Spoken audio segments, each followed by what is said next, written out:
A murder investigation on the University of Toronto's campus. Tonight, a victim identified and a suspect arrested in what police call a violent and unprovoked attack. Good evening. We begin with new developments in the investigation into a body found near the university's pharmacy building yesterday morning. Today, police revealing he was the victim of a vicious attack, and just a short time ago, announcing the suspect has been arrested. CTV's Janice Goulding joins us live from the scene near College Street and Queen's Park Crescent with the update. Janice. Hi, yes, Michelle. Toronto police are thanking a member of the public for helping them make an arrest in the brutal murder of a man just outside the University of Toronto St. George campus yesterday. Toronto police sounded the alarm today. Can't say this with enough vigor. The suspect should be considered armed and dangerous. Warning the public about a suspected murderer they believe randomly attacked a homeless man while he was sleeping. At some point, he arms himself with debris. Without any warning or provocation, the suspect approaches Mr. Ferreira, who's lying on the bench, and he uses that debris to assault him repeatedly and violently. 60-year-old Mario Ferreira was found deceased outside the University of Toronto's Leslie Aldan Pharmacy building at around 8:20 a.m. Thursday, a discovery that would send shockwaves through the student body. It's a bit scary. Especially since we have classes in this building. I wasn't there at the time, but hearing about it kind of just makes me a bit wary. I feel like it's really tragic, especially since it happened on campus. It's horrible, like, knowing this news. Like, we come to school every day, and then just seeing the body, and, like, you don't expect it, and then you don't want to find someone, like, laying there like that. But police say surveillance video shows Ferreira was killed well before classes began for the day, the brutal attack occurring around 5:20 a.m. I do not see any sort of altercation that occurs between the victim and the suspect, and I am treating this as a completely random incident. A post-mortem was conducted today. The cause of death, blunt force trauma to the upper body. 31-year-old Anna Mabua Chukwuka was arrested in 51 Division today after a member of the public called police. He has been charged with first-degree murder. Chukwuka will be making an appearance at a Toronto bail court tomorrow morning at 10 a.m. Reporting live, I'm Janice Goulding. Now back to Michelle. Thank you, Janice.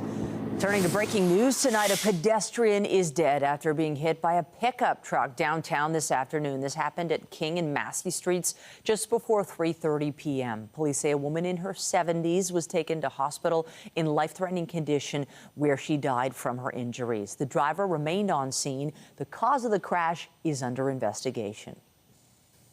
Also tonight, planes forced to divert and travelers left in limbo as London's Heathrow Airport shuts down because of a nearby fire. The latest on the massive disruption just ahead.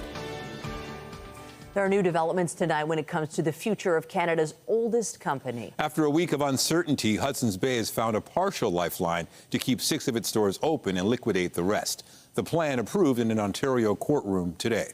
CTV's Sean Leithong joins us live with all the details. Sean.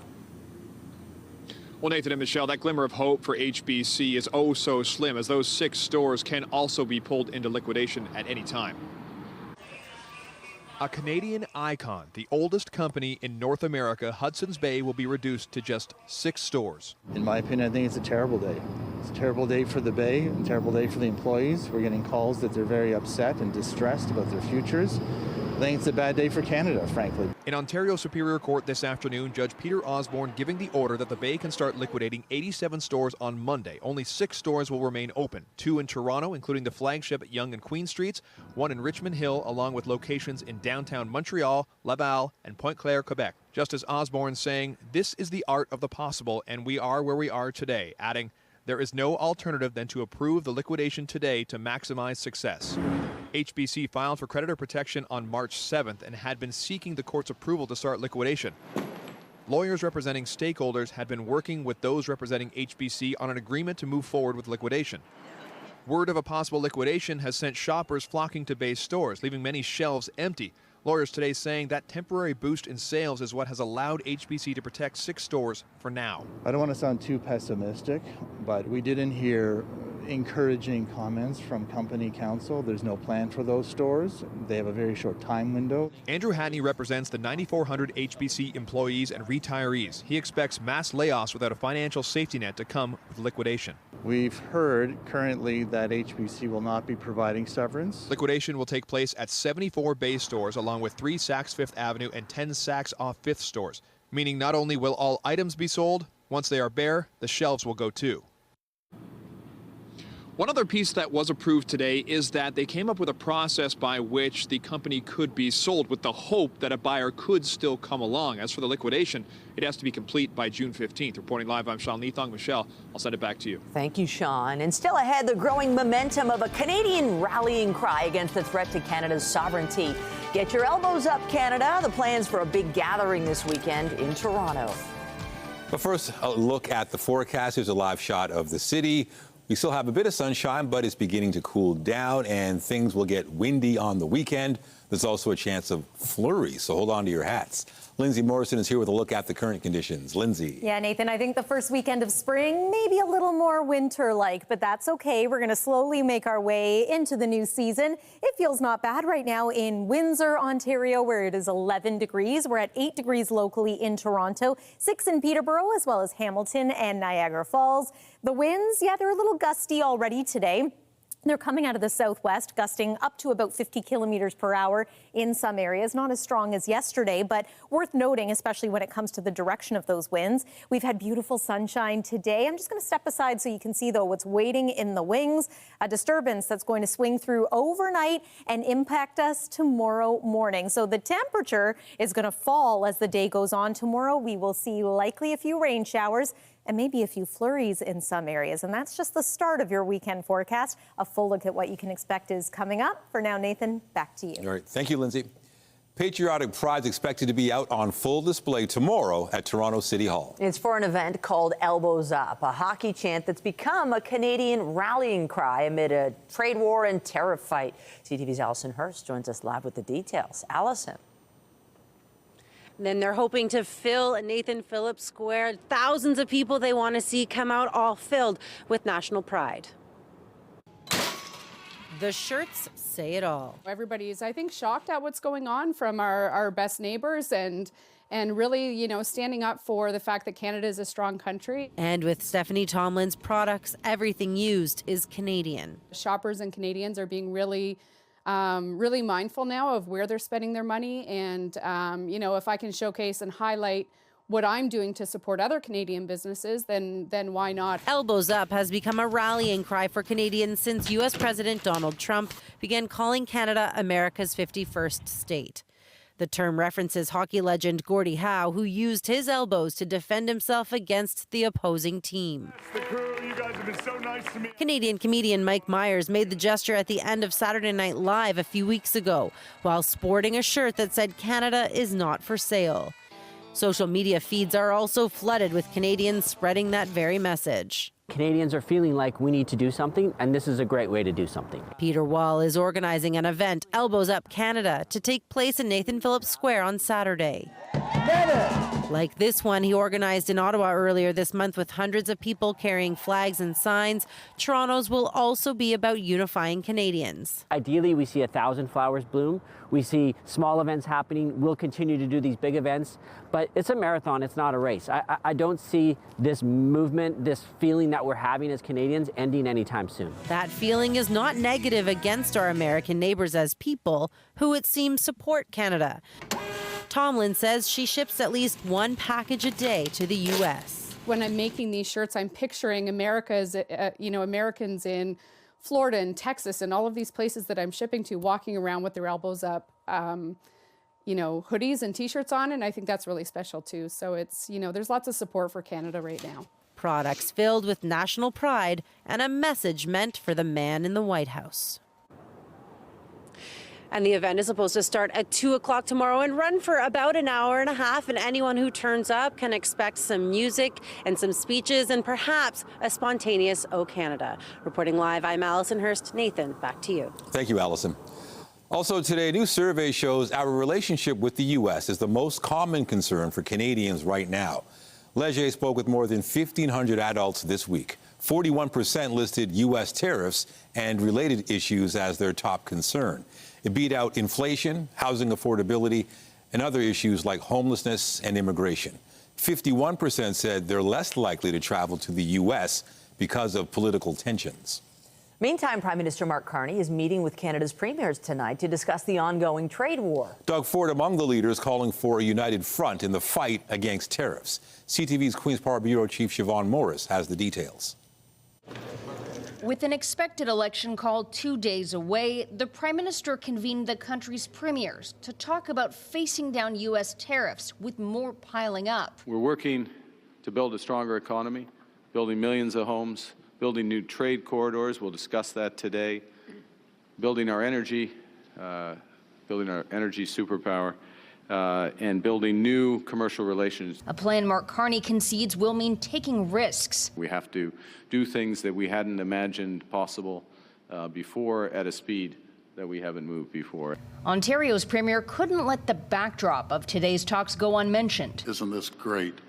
We're in the war museum. It's an economic war we're facing right now as a country, but we're going to stay united. Doug Ford determined to break down interprovincial trade barriers in his own backyard. We're getting rid of all the exemptions. When we get back in the legislature, that's going to be the first piece of legislation.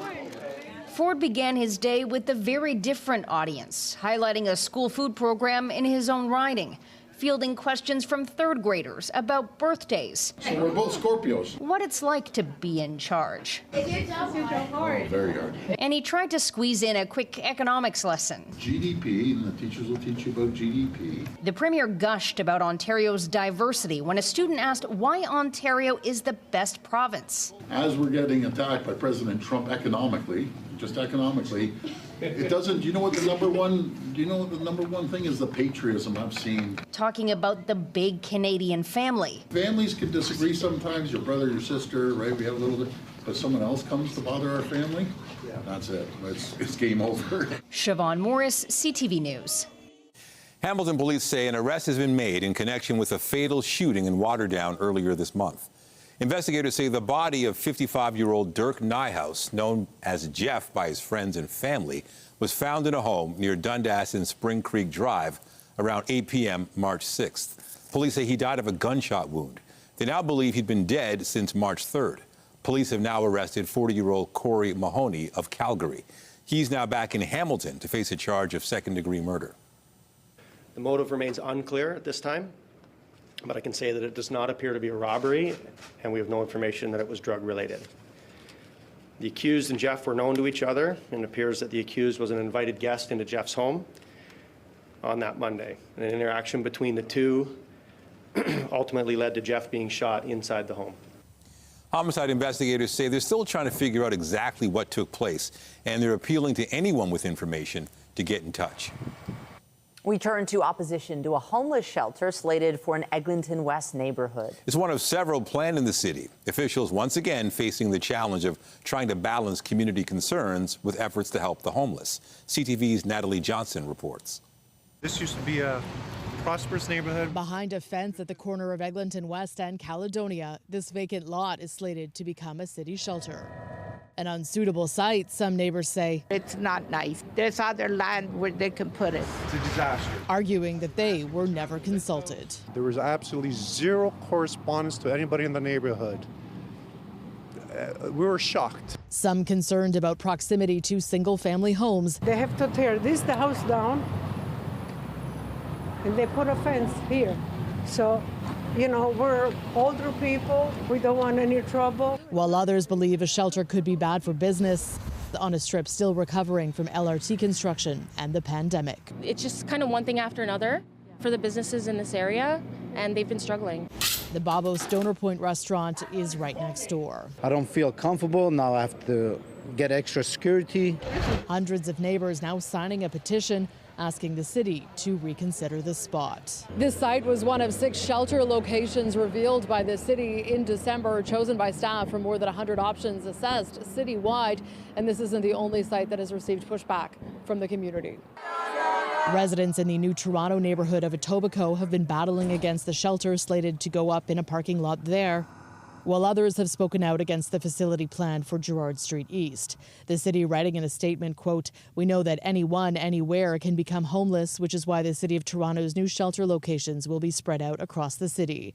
We know that sites that are purpose-built for homeless services provide better outcomes, not just for the individuals using the site, but for the broader communities they are located in." Every Torontonians deserve a good neighborhood, a good home, safe, and I believe it's important that people have shelter. But as the city makes its case, reminding residents that shelter users will be provided with health and social supports in addition to food and a warm bed. They're not really listening to us. Neighbors rallying against the Eglinton West site say their concerns are being ignored. The city has a reputation wherever the shelter is built, it's a disaster. They don't know how to manage it properly. We've asked about security problems. What are they going to do?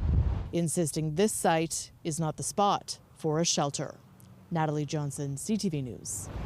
Just days after the collapse of the Israel-Hamas ceasefire, cities around the world are preparing for an annual pro-Palestinian day of protest on Sunday. Toronto police say they expect large demonstrations downtown. Toronto police attend these gatherings to maintain public order, facilitate effective crowd management, and above all, to ensure the safety of everyone, regardless of what their views are.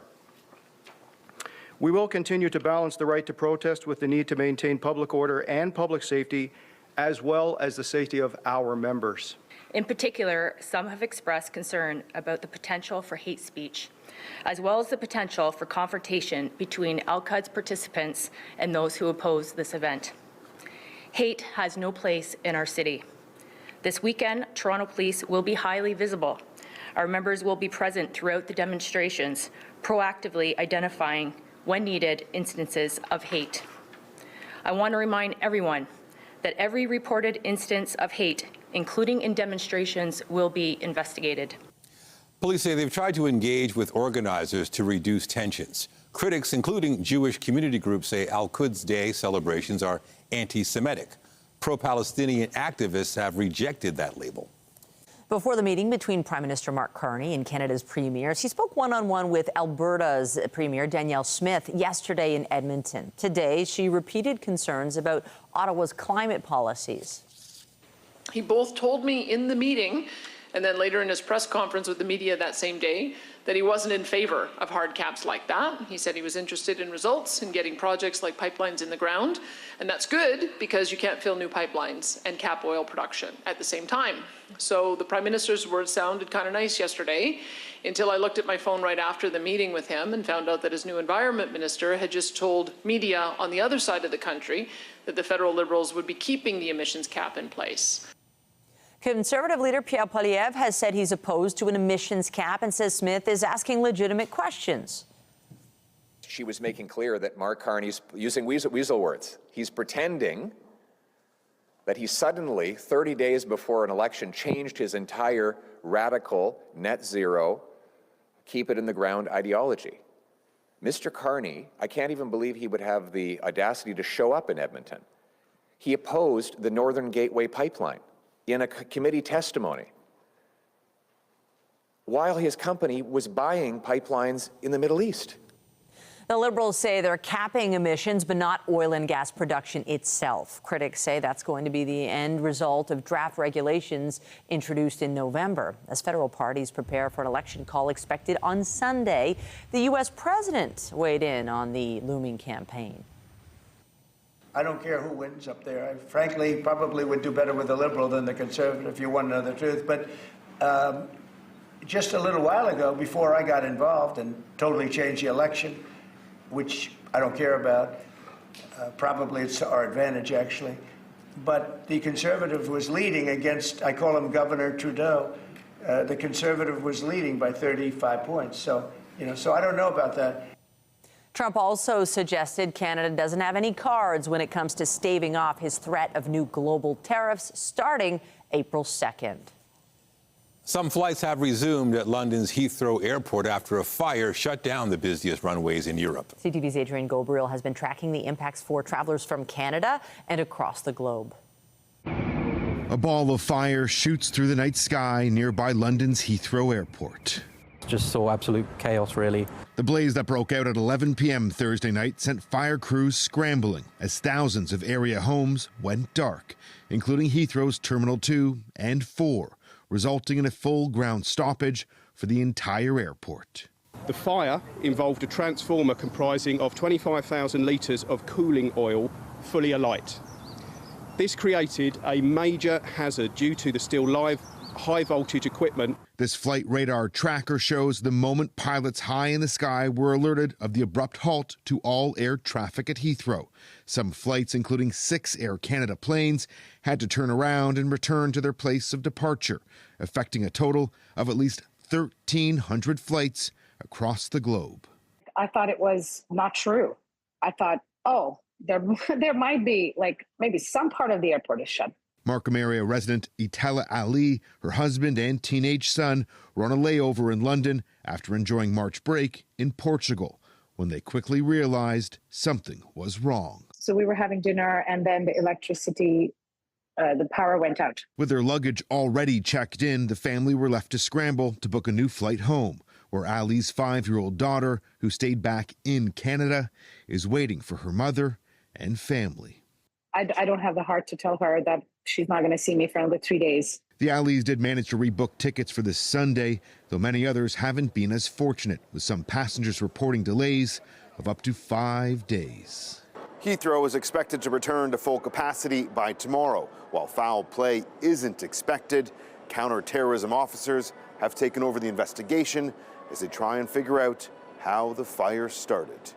Adrian Gobriel, CTV News, Toronto. As people around the world sent well wishes to Pope Francis, a trumpet player showed his support for the pontiff in his own way.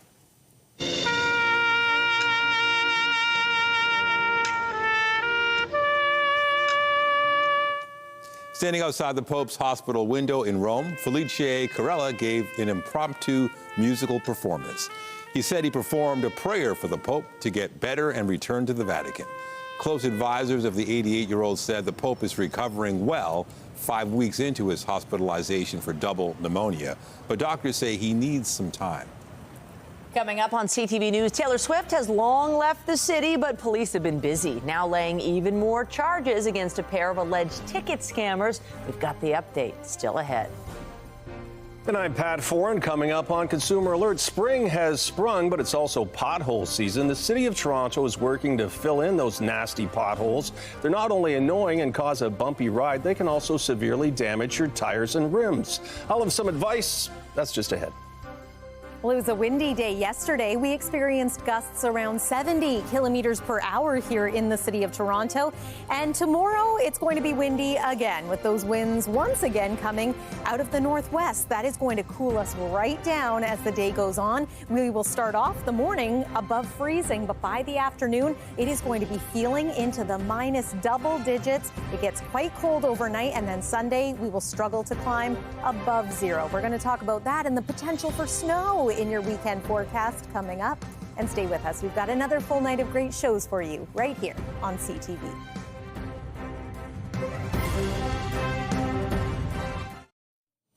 The City of Toronto just announced a pothole blitz that will start at 6:30 tonight, right about now, which will continue for the next 24 hours. Crews have already filled 68,000 potholes so far this year, which is a good thing because they can wreak havoc on your car and your wallet. Here's Pat Foran and Consumer Alert. Pat. Thanks, Nathan and Michelle. It's not just the jarring and bumpy ride. Potholes can damage your vehicle's suspension as well as your rims and tires. You should try to avoid them, but that's not always possible. Consumer Reports has some advice.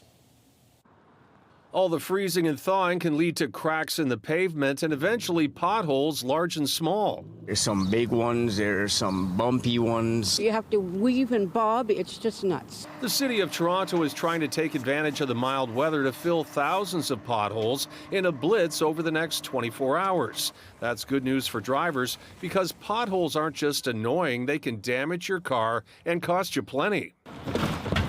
A direct pothole hit at high speed can ruin a tire, requiring an immediate tire change and replacement.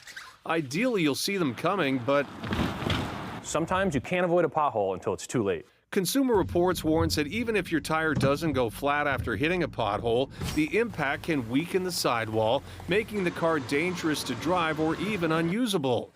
And it's not just your tires at risk. A deep pothole can damage your steering and suspension, throw off your alignment, and damage your car's subframe. The best way to handle a pothole is to slow down. And if something feels amiss after that, then you can pull over and check out the tire. When you get out of the car, inspect the tires for any cuts, blisters, or bubbles. If you see anything, it's important to replace the tire right away. Driving on it could lead to a dangerous situation like a blowout. The size and depth of the pothole and your speed all play a role in how much damage your car might have. And for drivers with low-profile tires, pothole damage may be even worse. While low-profile tires can give you some performance gains in steering feel and cornering grip, they are more prone to pothole damage. No matter your tire style, unlike a puncture of flat from a pothole isn't a quick fix, tire sealant won't help. That's why having a spare tire or a space-saver donut in your car is crucial. Without one, you could be left stranded and calling for a tow.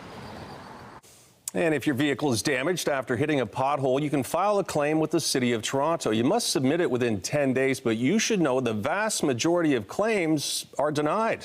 On your side, I'm Pat Ford.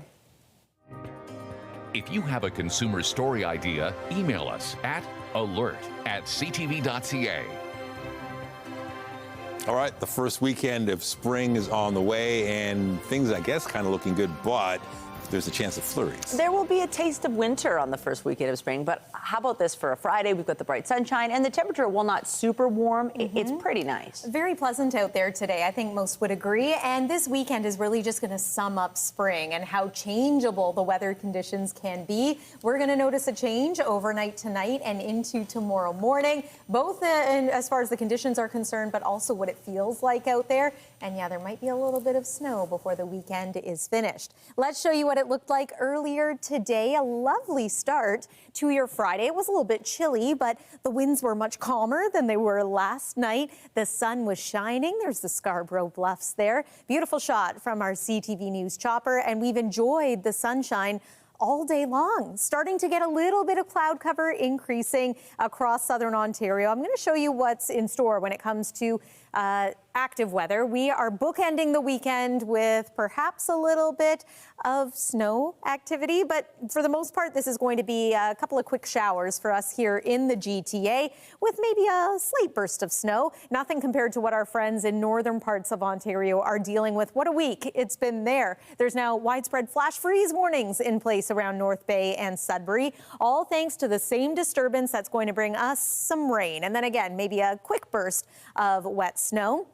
We're not anticipating much in the way of rain, maybe a millimeter or two, but if you're heading out early tomorrow morning, you might bring the umbrella with you. There's about 9 a.m. and you can see in the pink there, that's the mixing line. So again, maybe a very brief period of wet snow or just a few flakes flying into tomorrow morning. By the afternoon, this is all going to clear out. We'll hopefully enjoy some sunshine, but maybe you can even see the direction of these clouds. We're going to be tapping into some strong northwest winds once again. That cools us down. Lots of sunshine for your Sunday, but then look what's coming Sunday night, overnight into Monday. A more widespread area of snow is what we're anticipating, maybe a couple of centimeters accumulating on the ground. This is mainly away from downtown Toronto. Looks like it's mostly going to be a rainfall event for Niagara, but heads up around Georgian Bay in through Muskoka. And the good news is into Monday, temperature is going to rise once again. There's a few showers in the forecast, likely to wash that snow away. 7 degrees at this hour in Toronto. Still very much winter in through northwestern sections of the province. 5 is what we're forecasting for a low tonight. I hesitate to call it a low because really the temperature is going to tumble right through the overnight hours. By about 8 a.m. tomorrow, we're at around 3 degrees. By 4 in the afternoon, we're at around -1. And then after the sun sets, the temperature is really going to take a tumble, perhaps to around -12 overnight and into Sunday. Sunday brings us lots of sun, but a daytime high of 1 degree. That's it. We talked about the potential for some overnight snow, but Monday we're back up around 6 degrees. A few showers in the forecast. Here's the thing, though. We are looking like we're going to trend at or below seasonal for much of next week, and the first few days of next week look a little unsettled. That's a look at the forecast for now. Michelle, send things back over to you. Thank you, Lindsay. Also tonight, living the dream and making waves around the world. We catch up with the lead dancer of Riverdance on stage now in Toronto.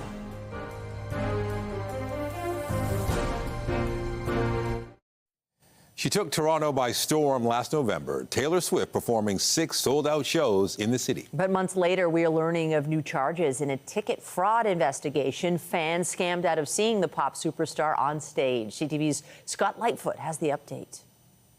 It was the concert tour of the year, and for many hopeful attendees, a massive disappointment after learning the tickets they had bought through resellers were not real. Now, 4 months after Taylor Swift performed 6 sold-out shows in Toronto, more charges have been laid in an alleged ticket fraud scheme. As you understand, fraud investigations can take quite a bit of time. So we started to compile all of those victims.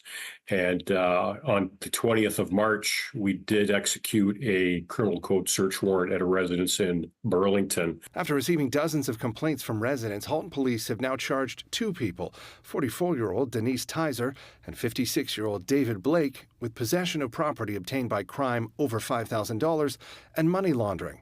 Tizer has also been charged with fraud over $5,000. 75 individual reports that we had received that led to at least 55 fraudulent transactions that were investigated. So that total upwards of 100 or a little over $140,000 in that investigation. While executing that search warrant, police say they also seized 4 laptops, 1 tablet, 4 cell phones, and paper documents. Last November, CTV News caught up with Tizer at her home. Since then, she's been charged in several other jurisdictions. Earlier this month, she appeared in a Bradford courtroom where she's facing a charge of fraud under $5,000 after an Alliston area woman allegedly bought Swift tickets that were never delivered. She's also been charged with 40 counts of fraud under $5,000 and 40 counts of possession of property obtained by crime by Toronto police. Blake was also charged with 19 counts of possession. Even though the Swift tour is over, police warn that ticket scams continue. Concert goers should stick to authorized sellers and not third-party resellers. I often get the questions, but what if we were dealing or decided to go that route? It's not a safe route to go. Always try to stick to those reputable dealers. And if you can't get tickets, it's really upon you to decide how you want to proceed. But the safest way is wait for the next concert and try and get tickets then.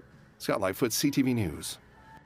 Performers in the iconic dance company Riverdance are touring the world and are currently in Toronto. CTV's Andrea Case spoke to lead dancer William Bryant, who has some advice whether you are on stage or off. William Bryant, seen here on the right, is a lead dancer with Riverdance. Life on the road can be grueling. After this performance on Good Morning America, he hopped on a bus for a 10-hour ride to Toronto. It's very demanding on the body, especially when you're doing 8 shows a week.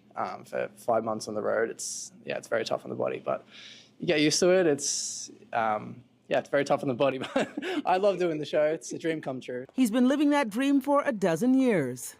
I auditioned straight out of high school and was successful, and 12 years later, I'm still here.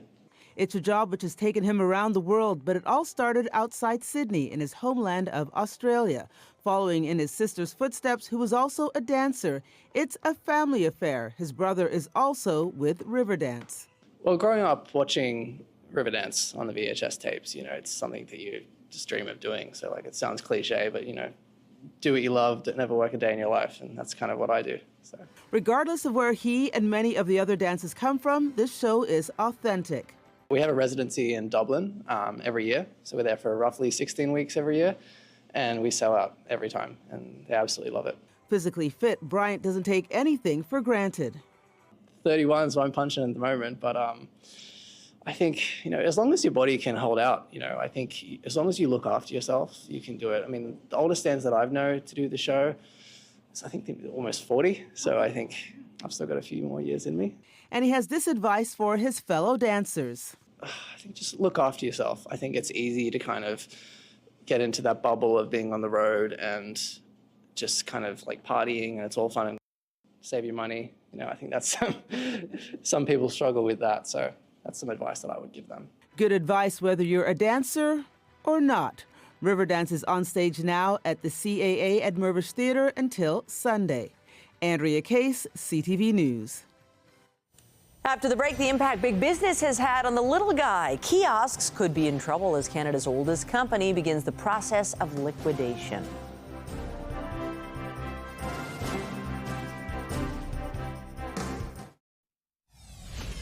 We can't be so reliant on one country, the United States. We need to diversify our trade.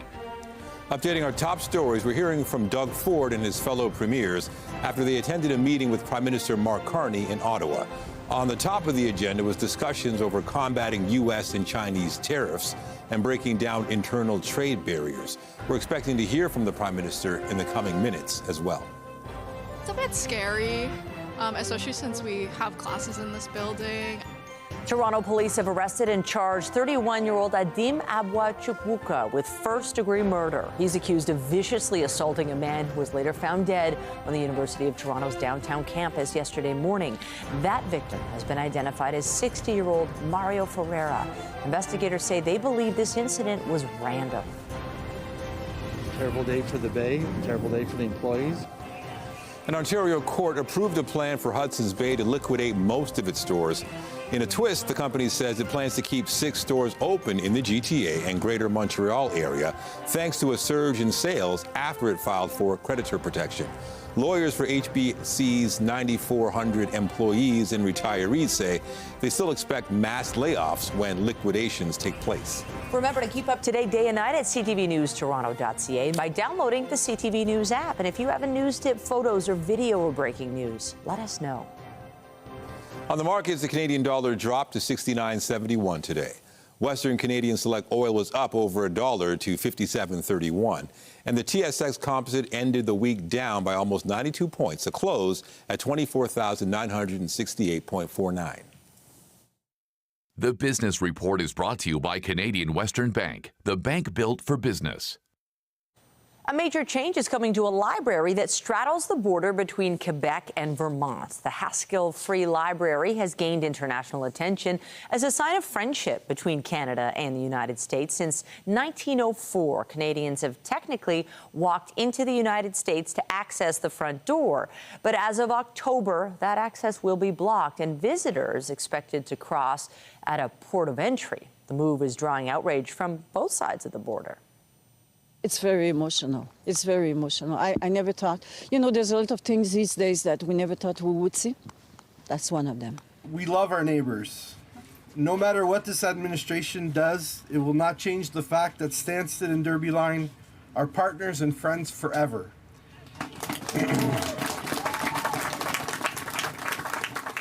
U.S. Customs and Border Patrol says there's been a rise in illicit cross-border activity in the area. The library is now building a new entrance on the Canadian side of the border.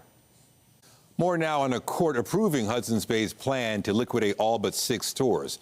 A decision not only impacting the company and its employees, but as CTV's Mike Walker reports, a GTA family business that relies on foot traffic from the Bay.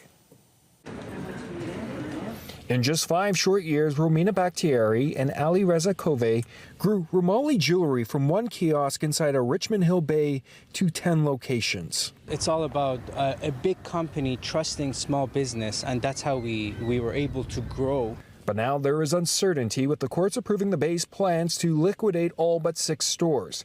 90% of their sales come from the Bay. We do have a website which we make some sales on it, but it's very difficult. The husband and wife say today's ruling is bittersweet. Of their 10 kiosks, 3 are located in GTA-based stores that are being saved, including Hillcrest Mall, where they started their business. Before today's court that we got some good news, we were done. We're not growing as of now, but even if we can save a few locations within Hudson's Bay, we're hopeful. The liquidation plan caught them by surprise. They have 20 employees and were in the midst of planning to expand to 16 more Bay locations. We were planning the huge inventory for expansion. Those plans are up in the air. We're probably going to lose a lot of our employees too. And not even employees, the suppliers that we work, there are many people involved indirectly. Still digesting the news, they're looking at how else to further grow their business, including online. It's not comparable to an in-store experience for our customers, and a lot of times we handmade the products on the spot. We don't know. We're keeping close contact with head office. They're very cooperative. In the meantime, they've started a petition to hopefully save more Bay locations. It has so far garnered more than 3,500 signatures. We're trying to raise some attentions, possible investors, and whoever that can help find some solution. Mike Walker, CTV News, Richmond Hill. Just ahead, Canada's game with a scoring touch. Puck drop for the world's largest blind hockey tournament hits Toronto this weekend. We have the details. Tonight, 40 years of man in motion. Cold rain, wind, and I was struggling just to finish the day. A Canadian hero reflects on a journey that began with a tragedy and took accessibility to new heights. Later on CTV National News. And a reminder, the CTV News at 6 podcast is available as a download every weeknight. And a special shout out to those of you listening right now to the newscast live on News Talk 1010. Get Toronto's top stories, breaking news alerts, and watch live. Download the CTV News app.